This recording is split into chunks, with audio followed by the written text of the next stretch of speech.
편하게 와서 이렇게 편하게 있을 수 있어서 너무 감사드리고요. 사실은 제가 지난 월요일날 제가 목사님께 연락을 드렸습니다. 제가 이제 오게 될 것 같아서 이나이처치 제가 목사이기 때문에 제가 휴가 같은 게 있어요.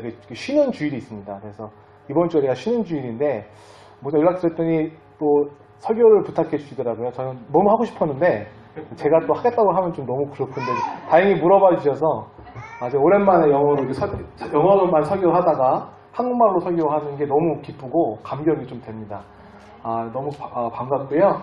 오늘 말씀의 제목은요, 반복되는 시험이 있다면 풀어야 합니다 라는 제목으로 함께 은혜 나누고자 합니다.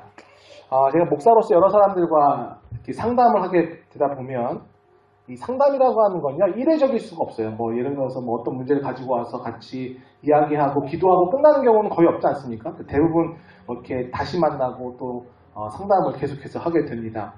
어떤 분들은 저와 평생을 함께 살면서 이렇게 함께 상담하고 또 기도하는 일도 있을 수 있겠죠. 그런데 제가 이 상담을 하면서 발견하게 되는 것이 있는데 그것이 무엇인가 하면 같은 문제가 반복된다는 사실을 깨달았습니다.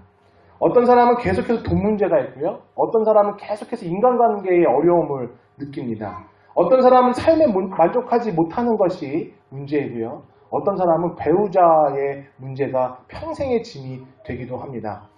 제가 목회했던 교회에 한 여자 집사님, 나이가 많으신 여자 집사님이 계셨어요. 연세가 80이 넘으셨는데 정말 좋은, 정말 아름답게 교회를 섬기시는 우리 집사님이셨는데 이 집사님의 문제가 뭐냐면요, 남편과의 문제예요. 남편이 젊었을 때 이 해외로 파견되면서 이렇게 바람을 한번 폈나옵니다. 근데 이제 이 문제가 평생을 이 집사님을 괴롭히는 거예요.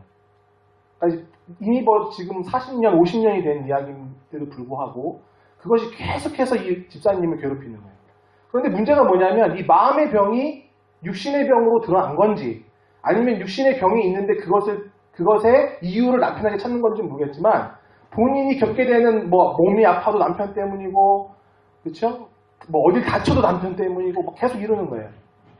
그런데 저는 그 집사님을 뵈면서 정말 안타까운 것 가운데 하나가 뭐냐면 너무 신앙적으로 훌륭하신 분인데 그 상처가요, 남편이 용서하지 못하는 게 하나님과 예수님과의 관계의 문제가 되더라는 겁니다. 저는 좀 생각해서 좀 용서하시고 편안하게 사시다가 주님 만나시면 얼마나 좋을까 이런 생각을 했는데 결국 끝까지 남편을 용서하지 못하고 남편이 돌아가셨어요, 먼저. 그러고 나니까 이제 그때도 저는 용서해 줄 사람 대상이 없어지게 되는 거죠. 참 안타까웠던 적이 있습니다. 그러니까 사람이라는 것이요, 참 희한한 것이 똑같은 문제를 평생 가지고 살아가는 경우가 많이 있다는 것입니다. 우리도 마찬가지죠. 같은 고민을 매일 합니다. 우리가 넘어지는 문제들을 보면요, 매일 같은 문제예요. 그러니까 오늘 결론이 이겁니다. 우리가 가지고 있는 문제, 이렇게 매일 반복되는 문제, 이 시험은요, 풀어야 해결된다는 겁니다. 오늘 본문 마가복음 8장을 이해하기 위해서는요, 배경에 대한 이해가 조금 필요합니다. 마가복음은 총 16장으로 되어 있는데 전반부와 후반부 나뉘거든요. 근데 이 전반부와 후반부로 나뉘어지는 게 이 마가복음 8장 26절 이후로부터는 후반부로 나눠집니다. 여러분이 잘 알고 계시는 빌립보 가이사랴 지방에서 베드로가 예수님께서 했던 고백, 주는 그리스도시요 살아계신 하나님의 아들이십니다 라고 한 이 고백을 기준으로 후반부로 나뉘고요. 그 앞에 전반부의 이야기인데요. 바로 지금 오늘 우리가 읽었던 이 부분이 전반부가 끝나는 부분이에요. 굉장히 중요한 부분이라는 거죠. 이 본문에 앞서서 마가복음 6장에 보면요, 우리가 또 잘 알고 있는 말씀이 나옵니다. 오늘 말씀과 비슷한 말씀이죠. 오병이어의 사건. 설마 오늘 이 본문을 읽으시면서 이게 오병이어구나 라고 생각하신 분 없으셨겠죠? 없으셨기를 바랍니다. 오병이어의 사건이 아니에요. 이거는 칠병이어의 사건입니다. 다른 사건이에요. 그러니까 우리가 헷갈리죠. 비슷한 사건이 반복되어 있으니까요. 근데 이게 숫자가 다르고요.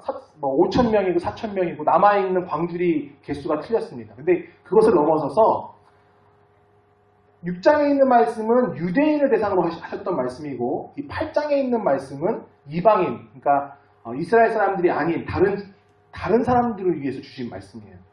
그리고 똑같은 시험이 반복됐습니다. 그런데 똑같이 반복되는, 그러니까 오병이의 사건이 있었고 그로부터 얼마 지난 후에 칠병이의 사건이 있었는데 제자들이요, 또 똑같은 문제를 틀리고 있다는 겁니다. 3절 말씀 좀 보여줄 수 있겠어요? 3절 보겠습니다. 만일 내가 그들을 굶겨 집으로 보내면 길에서 기진하리라. 그 중에서는 멀리서 온 사람도 있느니라. 자, 이렇게 예수님 말씀하시면 여러분 같으면 어떻게 대답하시겠습니까? 지난번 오병이와 기적 때 보여줬던 그 기적을 또 보여주시면 되지 않겠습니까? 물고기와 빵 여기 있습니다 하고 예수님께 드리면 되지 않겠습니까? 그런데 제자들은 또 틀리고 있다는 거예요. 4절 제자들이 대답하되 이 광야 어디서 떡을 얻어 이 사람들로 배부르게 할 수 있으리까? 틀린 대답이죠. 우리 여러분 학교 다니실 때 젊은 분들 특히 오답 노트라는 거 만들어 보셨습니까? 오답 노트라는 거 선생님이 자꾸 만들라고 하잖아요. 근데 그 이유가 있어요. 정말 신기한 것이 우리가 공부할 때 틀렸던 문제가 있잖아요. 문제가 또 시험을 보면 또 틀립니다. 분명히 틀려서 내가 틀린 걸 알았는데 다음에 시험에 그 문제를 딱 만나면 갑자기 생각이 안 나요. 그리고 내가 어렵게 맞췄던 문제는 또 어렵게 맞출 수 있어요. 근데 틀린 문제는 또 틀려요. 그래서 틀린 문제를 중심적으로 오답 노트를 만들어서 정리를 하면 시험을 잘 볼 수 있다는 거 아니겠습니까? 그러니까 그만큼이나 우리가 참 뭐라 그러죠? 둔하는 거예요. 틀린 문제는 반드시 또 틀립니다. 우리는 내가 틀리는 문제는요, 어려운 문제니까 될 수 있으면 피하려고 해요. 나는 못해.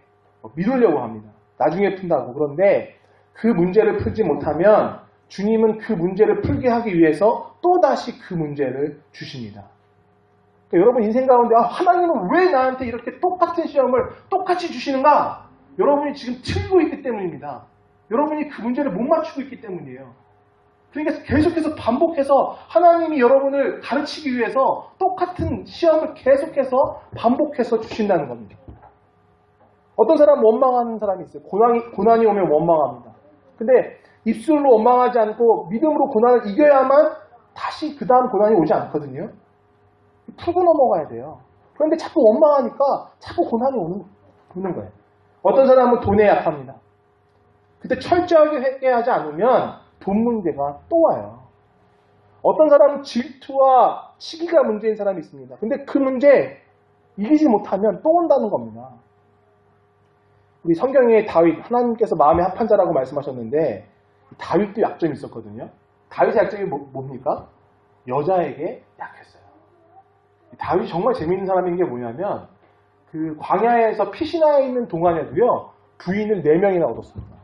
그러니까 얼마나 이 다윗이 여자에게 약했던지 아시겠죠? 근데 언제나 이 다윗에게 오는 문제들, 심지어 그 아들 압살롬의 반역조차도요, 그 아버지 다윗의 여자 문제로부터 비롯되었다는 겁니다. 그러니까 계속해서 이 다윗 인생 가운데 문제가 반복되는 이유는 그가 하나님 마음에 합한 사람임에 불구하고 반복된 이유는 그 사람이 풀지 못했던 문제가 있었다는 거예요. 여러분, 우리 삶 가운데서 성장이라고 하는 건 다른 게 아닙니다. 어떤 문제가 왔을 때요, 그 문제가 풀리면 그 시험은 다시 오지 않아요. 다른 말로 인생 가운데 어떤 문제가 그 문제를 풀면요, 다음부터는 그 문제가 오더라도 나에게 시험이 되지 않습니다. 어떻게 보면 두 번째 말이 더 맞는 것 같죠? 이해를 못 하셨군요. 그러니까 시험을 풀면 시험이 악물는 게 아니라 시험을 풀면 그 시험이 다시 와도 나에게 문제되지 않는다는 거예요. 이미 그걸 해결했기 때문이라는 거죠. 그래서 여러분, 제가 여러분에게 오늘 건면드리고 싶은 것은 우리 인생의 문제, 여러분 가만히 한번 여러분 인생 가운데 여러분에게 맞닥뜨리는 문제들을 가만히 생각해 보십시오. 내가 화내고 있는 포인트가 있어요. 내 마음의 범인이 사로잡혀서 기도하지 못하고 말씀 읽지 못하는 포인트가 있습니다. 나의 신앙생활을 방해하는 포인트가 있고요. 내가 인생 가운데 자꾸 넘어지는 포인트가 있어요. 그 문제, 오늘 무엇인지 알았다면 해결하고 넘어가시기를 바랍니다. 반드시 해결돼야 돼요. 똑같은 문제 또 옵니다. 또 물어보실 거예요. 두 번째, 또 한 가지 우리에게 주시는 말씀은 벌써 두 번째입니다. 바리새인을 상대하지 말고 양떼를 상대하라는 거예요. 자, 오늘 싸워야 할 대상을 명확히 해야 됩니다. 우리가 사역해야 될 대상을 명확히 해야 돼요. 그 말씀 보니까 바리새인들이 이 사건 이후에 예수님을 따라다니면서 공격하고 부정적으로 말합니다. 바리새인의 특징이 뭐죠? 본질적인 거에는 관심이 없어요. 정말 예수님이 무엇을 우리에게 말씀하시려고 하는가에 대해서는 별로 관심이 없습니다. 그런데 외적인 모습에 관심이 많아요. 형식적인 거. 그러니까 위선적인 거죠. 껍데기에만 관심이 많으니까 예수님이 말씀하시려고 하는 그것의 본질은 관심이 없고 자꾸 뭘 보여달라는 거예요. 이적을 보여달라. 표적을 보여달라. 예수님께서는 이에 대해서 반대하시죠. 11절과 12절, 13절 말씀을 보겠습니다. 제가 읽어드릴게요. 보여주세요. 바리새인들이 나와서 예수를 힐난하여 그를 시험하여 하늘로부터 오는 표적을 구하거늘 예수께서 마음속으로 깊이 탄식하시며 이르시되 어찌하여 이 세대가 표적을 구하느냐 내가 진실로 너희에게 이르노니 이 세대에 표적을 주지 아니하리라 하시고 그들을 떠나 다시 배에 올라 건너편으로 가시니라. 그러니까 표적을 보여달라는 바리새인들에게 보여주지 않고요. 양떼가 있는 곳을 향해서 가셨다는 거예요. 우리도 이럴 때가 참 많이 있지 않습니까? 살다가 보면 자꾸 건드는 사람이 있어요. 자꾸 건드려요. 나를. 뭐 직장에서도 그렇고 학교에서도 그렇고 또 교회에서도 그렇고 자꾸 나를 건드리는 사람이 있습니다. 그래서 자꾸 거기에 대응하거든요. 자꾸 신경을 건드리니까 대응하는 거예요. 그럼 말리게 되었습니다. 얻는 게 있습니까? 없습니까? 없어요. 없습니다.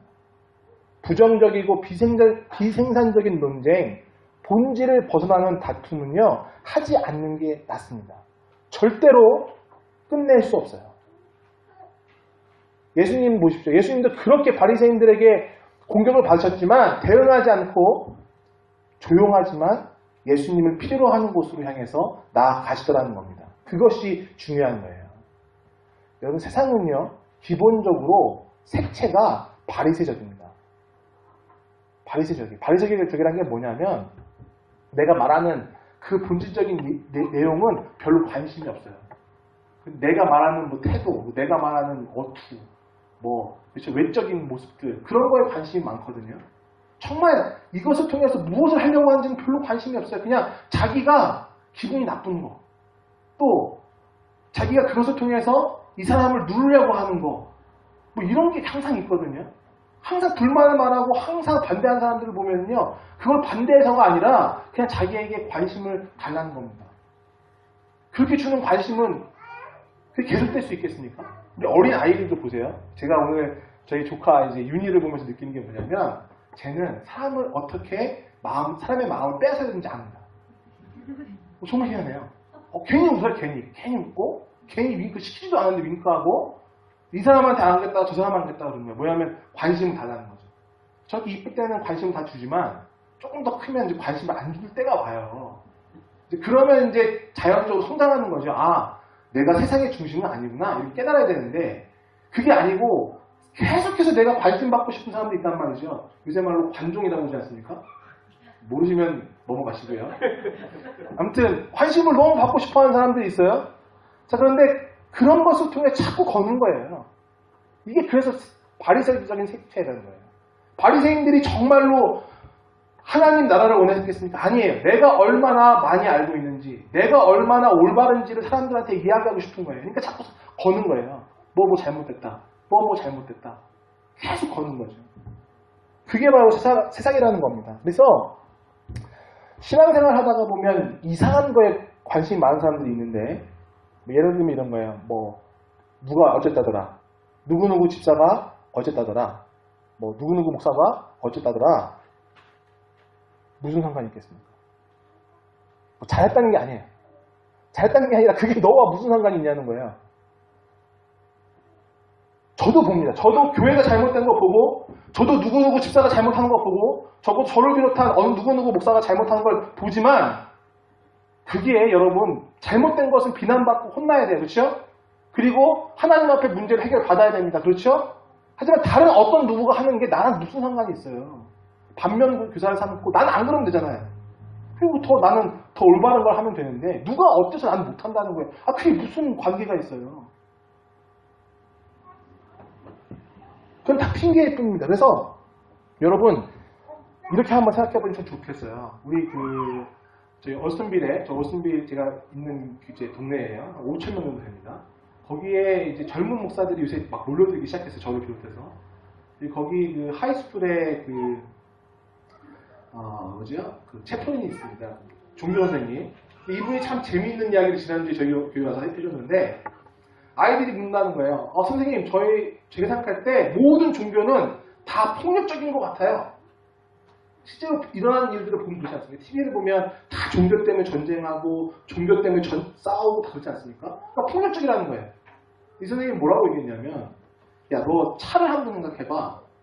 너 차에 대해서 너 언제 텔레비전에서 차에 대해서 언제 보니? 언제 봅니까? 차가 사고가 나서 부서지고 그렇죠? 뭐 폭발하고 뭐 그랬을 때만 보이잖아요.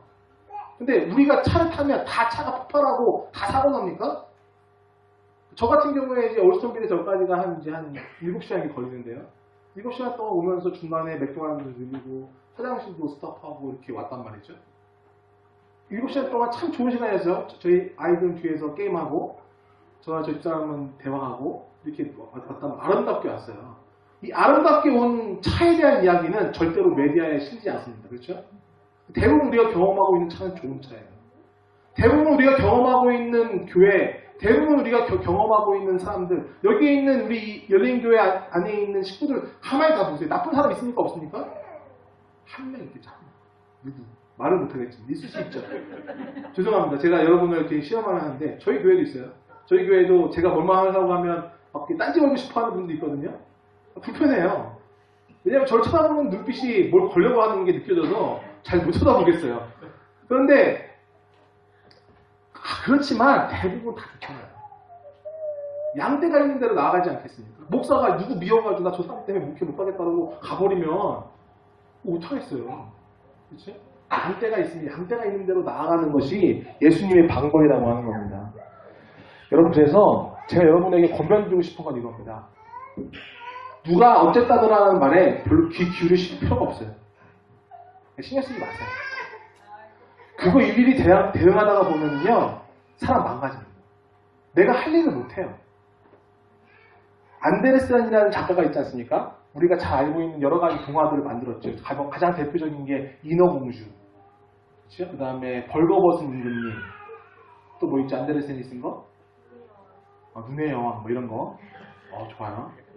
자, 그런데 안데르센이요, 이 동화를 처음 쓰기 시작했을 때 사람들한테 엄청나게 비난을 받았답니다.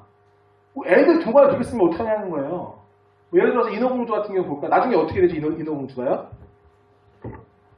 죽어요. 우리가 알고 있는 디즈니 버전은 인어공주가 결혼해갖고 해피하게 살면서 2, 3가 나오지만 원래 원작인 안데르센의 버전은요, 인어공주가 왕자를 구하려다가 죽습니다. 거품으로 사라지고 끝나요. 제가 어렸을 때 그걸 보고서 얼마나 울었는지 몰라요. 너무 슬펐어요. 거품으로 사라지는 걸 보고 충격에 사로잡힌 거예요. 그게 사랑인 건 알겠는데 저도 어렸을 때 어린 마음에 난 살아가면서 죽고 싶진 않은데 이런 생각을 했단 말이죠. 그런데 그 안데르센이 하려고 했던 말이 뭡니까? 사랑이라고 하는 거는 죽도록 사랑하는 거예요. 누굴 위해서 죽을 수 있을 만큼 사랑하는 거예요. 가만히 생각해 보세요. 인류 역사에 다른 사람을 죽은 분이 누가 있습니까? 예수님. 예수님이 그렇게 사랑하셨잖아요. 그렇게 죽으셨잖아요. 요한복음 15장 13절에 14절. 사람이 친구를 위하여서 자기의 목숨을 버리면 이보다 더 큰 사랑은 없나니 너희가 명하는 대로 행하면 곧 나의 친구라. 내가 너에게 목숨을 다해주는 친구라는 거예요. 너도 그렇게 하면 너도 내 친구야. 이렇게 말씀하시는 거예요. 그러니까 안데르센이 인어공주를 통해서 보여주려고 하는 게 뭡니까? 참다운 사랑이잖아요. 근데 그거 비난했다고 디즈니처럼 이렇게 바꿔버리면 우리 아이들이 그 동화를 읽으면서 그 참다운 사랑에 대해서 무엇인지 알 수 있겠습니까? 그러니까 안데르센이 위대한 동화 작가가 되는 겁니다. 여러분, 우리가 살다가 보면 정말 이런 일도 당하고요. 저런 일도 당해요. 여러 가지 내 마음을 괴롭히는 것들이 있습니다. 본질이 아니에요. 그건 정말 본질이 아니에요. 여러분을 괴롭히는 뭐 루머들, 여러분을 괴롭히는 말들, 여러분을 괴롭히는 사람들이 말하는 그런 것들은 절대로 여러분의 인생 가운데 있어서 본질이 되지 않습니다. 그것 때문에 우리의 사명을 이뤄서는 안 된다는 거예요. 우리가 처해 있는 상황 속에서 하나님이 원하시는 부분이 있거든요. 양떼, 내가 돌봐야 될 사람도 있단 말입니다. 내가 해야 할 일이 있다는 거예요. 그래서 양떼에 집중하면서 그들은 항상 말씀이 필요하니까 케어해주고 말씀 주고 이런 일들을 해야 된다는 거예요. 모르겠습니다. 여러분 어떤 상황이 있을지 모르겠지만 제가 목사지 않습니까? 목사라면요. 교인들에게 집중해야 돼요. 교인들이 성장하는 것. 교회가 성장하는 게 아니라 교인들이 성장하는 것에 좀 집중해야 돼요. 그러니까 이 교인들이 어떻게 말씀으로 성장할 수 있을까 생각하면 다른 데 신경 쓸 겨를이 없습니다. 오로지 말씀 먹이고 기도하고 신방하고 목양하게 되어 있다는 거예요. 왜 그렇죠? 양떼에 초점을 맞추기 때문이에요. 그런데 양떼에 초점을 맞추지 않고요. 엉뚱한 데다 초점 맞추면요. 목사가 바리새인 되는 건 시간 문제입니다. 목사는 안 하는 게 되게 많잖아요. 저도 안 하는 게 되게 많잖아요. 술 안 먹고 담배 안 피우고 뭐 당연히 안 하는 거 많잖아요. 하는 거 보면서 야 이 나쁜 놈들아 뭐 이렇게 얘기하면요. 바리새인 되는 건 시간 문제예요.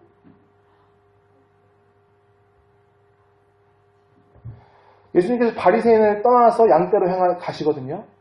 그럼 제자들에게 말씀하셔요. 15절 보여주세요. 함께 읽습니다. 시작. 예수께서 경고하여 이르시되 삼가 바리새인들의 누룩과 헤롯의 누룩을 주의하라 하시니. 무슨 말입니까? 그래서 누룩이라고 하는 말씀은 뭐죠? 뻥 튀지 말라는 거예요. 그렇죠? 그러니까 본질을 벗어나서 뭐 종교적으로 혹은 정치적으로 변질되지 말라는 겁니다. 헤롯의 누룩, 바리새인 누룩, 종교적인 거, 정치적인 거, 그렇죠? 본질에 집중하라는 거예요. 그런데 제자들이 얼마나 답답한가 하면 누룩이라고 말씀하시니까 또 빵이 없어서 그런 줄 아는 거예요. 오병이어, 칠병이어 겪고 누룩 얘기하니까 또 빵이 없어서 그런다고 생각하는 거죠. 얼마나 답답한 일입니까? 16절, 17절 제가 읽어드릴게요.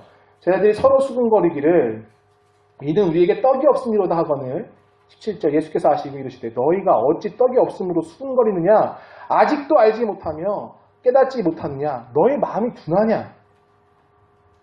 지금 바리새인의 누룩과 사두개인의 누룩을 조심하라고 했더니 헤롯의 누룩을 조심하라고 했더니 엉뚱한 생각을 합니다. 우리가 떡을 갖고자 저렇게 말씀하시는구나. 예수님 또 설명하시는 거예요. 19절부터 21절까지 내가 떡 5개를 5,000명에게 떼어줄 때에 몇 바구니를 거두었느냐 이르되 12이니이다. 7개를 4,000명에게 떼어줄 때에 몇 광주를 거두었더냐 이르되 7이니이다. 21절 이르시되 아직도 깨닫지 못하느냐. 똑같은 문제 세 번째 빠지고 있죠. 여러분 지금 예수님이 우리에게 말씀하시려고 하는 게 뭡니까? 양떼를 먹인다고 생각하면 지금 너희의 어리석음에서 벗어날 수 있다는 거예요. 양떼 어떻게 먹였습니까? 예수님 의지하면 되는 거예요. 예수님 의지하고 그 말씀에 순종했더니 5,000명을 먹였고 4,000명을 먹였습니다.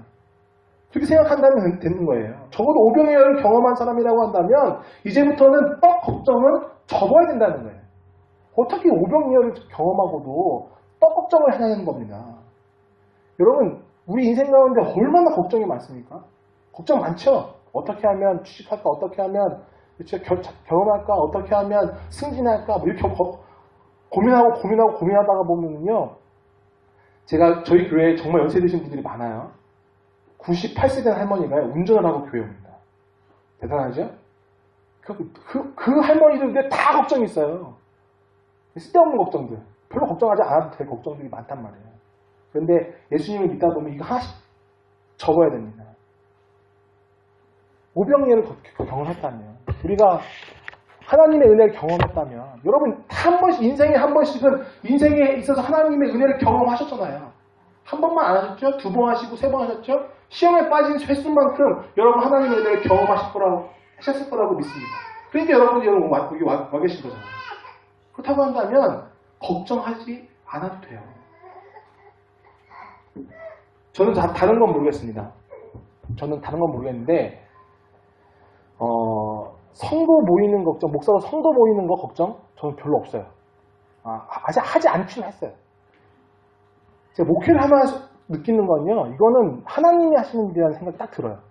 그러니까 여러분 아까 우리 대표 기도할 때 우리가 초라하지만 이렇게 기도하셨는데 저는 그게 딱 들어왔어요. 그게 느끼시는구나. 여러분 초라하지만 괜찮아요. 그렇게 느낄 수 있죠. 저희 교회 교인들은 맨날 우리는 늙었지만 이러거든요. 괜찮아요. 괜찮습니다. 하나님이 하시는 거예요. 제가 제일 처음에 개척했던 교회가 신림동에 있던 교회예요. 신림동 아시죠? 서울에. 되게 가난한 동네잖아요. 요새 그 신림동이 이름을 바꿨습니다. 삼성동으로. 왜 있어 보이죠? 근데 신림동은 신림동이에요. 그리고 되게 우울해요, 동네가. 그리고 제가 이제 개척했던 교회가 이제 지하교회였습니다. 여러분 지하교회 가보셨나요? 호주에서는 별로 가볼 일이 없지 않습니까? 한국에 지하교회 가면요. 이게 사람이 되게 다운돼요. 빛도 안 들어오고요. 가서 새벽 기도를 한다고 딱 앉아있고 한 2시간 동안 새벽 기도를 하면요. 온몸이 푹 젖어요. 그 습기에. 그 지하 습기 있지 않습니까? 무릎까지 젖는 느낌이에요. 그런 느낌이 있어요. 제가 생각할 때 그런 거예요. 제가 당시에 25살이었어요. 개척할 때. 25살 전도사가 담임 전도사라는 이름으로 그 교회를 개척했습니다. 다 웃었어요. 뭐 교회가 되겠냐고. 저도 그랬어요. 이 교회 사람이 올라나? 어떤 때 사람이 한 번 오거든요. 이렇게 주일날? 그러면 막 마음이 있죠. 좀 우리 교회 계속 나왔으면 좋겠다. 다음 주부터 안 나오고. 나올 리가 없어요. 제가 봤을 때. 그런데 정말 신기한 거는요. 제가 거기서 4년 목회하고 나올 때는요. 제가 생각했을 때 젊은 사람들, 이렇게 청년들은 안 나올 거라고 생각했어요. 노인 아니면 아이들이다. 노인하고 아이들 숫자가 80명이었어요. 제가 거기서 나올 때. 애들만 잔뜩 모아놨어요. 그래서 저희 그 집사람하고 저하고 주일날만 되면 애들 동구차에 태워갖고 놀러 다니는 게 일이었어요. 예배 끝나고. 엄마 아빠 다 출근하니까 애들이 다 교회에 있는 거야. 하루 왼종일. 삼시세끼 다 먹으면서. 맨날 그게 목표였어요, 저한테는. 그러니까 사람 모이는 거 걱정 안 했고요. 와가 제가 얼마 전에 있었잖아요. 와가 다 아시죠? 우리 와가 교인들도 보셨죠? 우리 와가 청년들 전에 하나 와 있는데. 제가 와가에다가 개척을 했다고 했을 때요. 사실 그게 하나님의 인도하심이라고 저는 지금은 믿지만 당시에는요 되게 이상한 일이었어요. 와가에 한국 사람이 있지 않았거든요. 교회가 생기니까 사람이 모이는 거예요. 와가에 교회를 졌다고 하면 다 웃었어요. 그런데 와가 교회가 막 한참 때는요 어마어마했습니다. 엄청난 일을 했어요. 그래서 그것도 그렇고요. 지금 제가 올스턴빌에 와 있는데 올스턴빌이 아까 말씀드렸듯이 5,000명 되는 동네예요. 그 골드코스트에서 밑으로 1시간, 그 다음에 이쪽에 발리나하고 리즈모어라는 데 딱 한 중간에 있습니다. 산 꼭대기에 5,000명이 되는 동네에 있는 교회인데요. 다 할머니 할아버지만 있겠구나. 다 사람들이 이렇게 생각했어요. 정말 할머니 할아버지가 있어요. 근데 정말 놀라운 거는요. 이 할머니 할아버지들이 80세가 넘은 할머니가요. 금요일날 아침에 메이니 뮤직이라는 이제 뮤직폼 어린 아이들이 찬양 배우는 거예요. 이렇게 율동 배우고 찬양 배우고 하는 건데, 그리고 이제 끝나면 모닝티 하고 80세가 넘은 할머니들이 아이들한테 율동을 가르쳐 줍니다. 거기에 30가정이 있고요. 애들만 60명이에요. 대단하죠. 80세 넘은 노인들이 하고 있는 일들이에요. 그러니까 교회가 양떼에 집중하고 하나님 말씀에 집중하고 상황이 어찌됐든 간에요. 사람 모이는 건요. 걱정되지 않는. 그게 저한테 있어서 어떻게 보면 그게 신념입니다. 신념. 컨피던스. 제 자신감이에요. 저는 확신합니다. 주님이 말씀하셨거든요. I will build my church 그랬어요. 내가 내 교회를 세우겠다. 주님이 이렇게 말씀하지 않으셨습니다. I will empowering you to build my church. 그렇게 말씀하지 않으셨어요. 내가 너한테 힘을 줘서 너로 하여금 교회를 짓게 하겠어. 그렇게 말씀하지 않았다는 거예요. I will build my church. 내가 내 교회를 세울 거다. 저는 그걸 믿습니다. 저는 또 접은 게 있는데 저는 먹고 사는 걱정도 접었습니다. 제가 먹고 사는 걱정 하지 않는다니까 어떤 분들은 진짜 부자인가 보다 이렇게 생각하시는데 그게 아니에요. 제가 이 동년배들 제 친구들하고 비교해 봤을 때요. 제가 이 밥벌이를 하기 시작한 게 얼마 되지 않았어요. 참 처갓집 우리 장모님 계신데서 이런 말 하기 좀 그렇지만 제가 그 처자식을 거느리고 밥벌이를 하게 된 지가 얼마 되지 않았어요. 뭐 총 이제까지 합쳐서 밥벌이를 한 게 한 6년? 6년은 밥벌이를 제대로 했고요. 나머지는 밥벌이를 제대로 못했습니다. 들어온 인컴이 거의 맞지 않았어요. 그런데 제가 이제까지 살아오면서 먹을 게 없어서 문제가 된 적이 한 번도 없었습니다. 오히려 많이 먹는 게 정말 문제였지 먹을 게 없어서 걱정해 본 적이 한 번도 없는 것 같아요. 저는 좀 덜 먹어야 돼요. 지금 덜 먹어야 되는데 아무튼 먹을 걱정을 하지 않는다는 거예요. 접어야 될 걱정이 너무나 많습니다. 그래서 맡겨야 되는 거죠. 걱정을 했더니 해결됐다가 아니라 맡기면 해결됩니다. 빌립보 4장 19절 나의 하나님이 그리스도 예수 안에서 영광 가운데 그 풍성한 대로 너희의 모든 쓸 것을 채우시니라. 간단한 문제죠. 우리가 우리에게 주신 사명들 감당하다 보면 집중하다 보면 걱정이 사라지고 우리 가운데 풍성함이 오게 되고 논쟁이 사라지고 그 다음에는 은혜 가운데 살게 된다는 것입니다. 자, 오늘 말씀 보면 우리 예수님이 어떤 분이신지도 나와요. 2절과 3절도 한번 보여주세요. 마지막으로 보겠습니다. 2절과 3절. 내가 무리를 불쌍히 여기노라. 그들이 나와 함께 있은지 이미 사흘이 지났으나 먹을 것이 없도다. 만일 내가 그들을 굶겨 집으로 보내면 길에서 기진하리라. 그 중에는 멀리서 온 사람도 있느니라. 예수님 보세요. 예수님이 이 기적을 보여주신 이유는 내가 얼마나 파워풀한지를 보여주기 위해서 보여주신 기적이 아니었다는 겁니다. 그곳에 말씀이 필요해서 내가 어떻게 살아야 주님의 뜻대로 살까를 고민하면서 예수님 앞에 나오기를 소망했던 그 사람들, 지금 돌아가면서 뭘 먹고 돌아가야 될지도 그 방법도 없는 사람들이에요. 예수님은 절대로 그런 사람들을 내버려두지 않는다는 겁니다. 오늘 예수님께서 제자들에게 주시는 일종의 지침과 같은 말씀인데요. 오늘 이제 이 말씀이 지나면 예루살렘을 향해서 200km의 여정을 가실 겁니다. 그리고 난 다음에 십자가를 지시기 그런 상황이에요. 그러니까 이제 고난만 앞으로 남은 거죠. 고난의 길이 남았고 예루살렘에 입성해서 모든 고난의 과정들을 겪어야 되는 겁니다. 그런데 그 전에 너희들이 반드시 해결해야 될 일이 있다는 거예요. 그게 뭡니까? 너희들이 반복되는 그 문제, 그걸 풀어야 된다는 겁니다. 그래야 끝난다는 거예요. 너에게 지금 고난이 올 텐데 너희가 이 고난이 너에게 고난되지 않기 위해서는 너희들이 지금 해결해야 될 문제가 있다는 거예요. 나를 믿으라는 거죠. 나를 믿으라는 거예요. 내가 지금 앞서 갈 텐데 걱정하지 말고 따라와. 이런 말씀입니다. 너희들의 본질이 무엇인지를 잊지 마. 사람들이 뭐라고 얘기하든 어떤 방해가 너희들의 이 200km 여정과 예루살렘에서 어떤 방해가 너에게 있든지 간에 흔들리지 마. 걱정하지 마 하는 말씀이에요. 오늘 우리가 살아가야 하는 이유가 바로 여기에 있겠죠. 양떼에 있는 거고 우리에게 주신 사명에 있습니다. 마지막까지 십자가를 믿고 그 길을 걸어가실 수 있는 여러분들이 되시기를 주님의 이름으로 축원합니다. 우리 다 같이 우리 찬양하면서 오늘 주신 말씀 한번 생각해 볼게요. 아까도 말씀드렸던 것처럼 이미 우리에게 보여주신 은혜들이 있습니다. 이미 우리들에게 부어주신 표적과 이적들이 있어요.